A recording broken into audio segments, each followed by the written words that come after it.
Breaking news, પાકિસ્તાનના નાગરિકો ભારત દેશ છોડી દે. બ્રેકિંગ ન્યૂઝ, પાકિસ્તાનના નાગરિકોને ભારતમાં એન્ટ્રી નહીં મળે. સિંધુ જળ કરાર રદ કરવામાં આવ્યો. રાજદૂતોને ભારત દેશ છોડી દેવા માટે આદેશ કરવામાં આવ્યો. એટલે ભાઈ આવું બધું તો પુલવામામાં અટેક થયો ત્યારે તમે બધું કર્યું જ હતું. શું આવું કરવાથી આ આતંકવાદી હુમલાઓ બંધ થઈ જાય છે? શું આ દેશના નાગરિકો, આ દેશના સૈનિકો, આ દેશના ટેક્સપેયરો, આ ભ્રષ્ટ સરકારો અને આ ભ્રષ્ટ સરકારની જે વોટ બેંકની સ્ટ્રેટેજી હોય, જે સ્ટન્ટ હોય, એના હેઠળ આવી અને ક્રૂર મૃત્યુ પામવા માટે જન્મ્યા છે? પહાડી પર અટેક થાય, નીચે જ આર્મી કેમ્પ છે.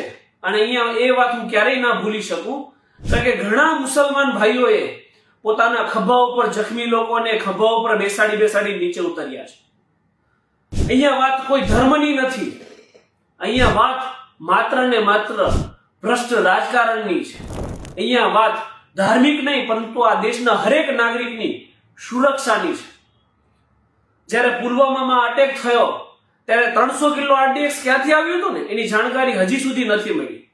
આજે પહેલગામમાં અટેક થયો છે ને એ અટેકના કારણો શું છે, એની પાછળ કોણ સામેલ છે, એ બાબતે ક્યારેય ખુલાસો નહીં થાય. વસ્તુ થશે તો કે એર સ્ટ્રાઇક અને એના ઉપર એક પિક્ચર બનાવવું. માત્ર પાકિસ્તાની નાગરિકોની એન્ટ્રી બેન કરવાથી, સિંધુ જળ કરાર રદ કરવાથી અથવા રાજદૂતોની હકાલપટ્ટી કરવાથી આતંકવાદી હુમલાઓ બંધ ના થાય. તમે પહેલા બહુ મોટા ભાષણો આપ્યા હતા કે કોઈ એક માથું કાપશે તો અમે 10 માથા લાવીશું.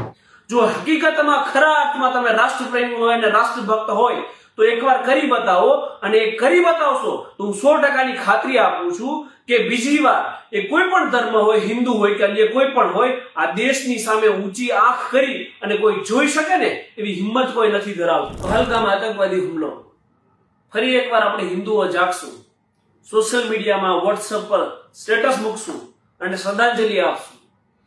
જનતાના આક્રોશને ડાબવા માટે સરકાર ફરીવાર એકાદ સ્ટ્રાઇકનું આયોજન કરશે. એકાદ વર્ષની અંદર એકાદ મૂવી પણ આવી જશે. પરંતુ પછી શું? ફરીવાર આવી આતંકી ઘટના? અમરનાથ હોય, અક્ષરધામ હોય, પુલવામા અટેક હોય, 26/11 હુમલો હોય, ત્યારે એક સામટો માનવ સંહાર થતો. હવે આતંકવાદીની પણ એક સિસ્ટમ આવી છે. શું? તો કે એમના નામ પૂછો, એમનો ધર્મ પૂછો, હિન્દુઓને સાઈડમાં જઈને એકજૂટ કરો અને ત્યારબાદ 27 લોકોના માથાની અંદર ગોળી મારી દો. કેમ? કેમ કે હિન્દુ છે. પહેલગામમાં મૃત્યુ થયેલા 28 લોકો માટે માત્ર શ્રદ્ધાંજલિ નહીં પરંતુ સરકારે કઠોર કદમ ઉઠાવવા પડશે. અને એ કઠોર કદમ ઉઠાવે ને એ જ ખરા અર્થમાં શ્રદ્ધાંજલિ છે. આ સાથે જય હિન્દ, જય સંવિધાન, ધન્યવાદ.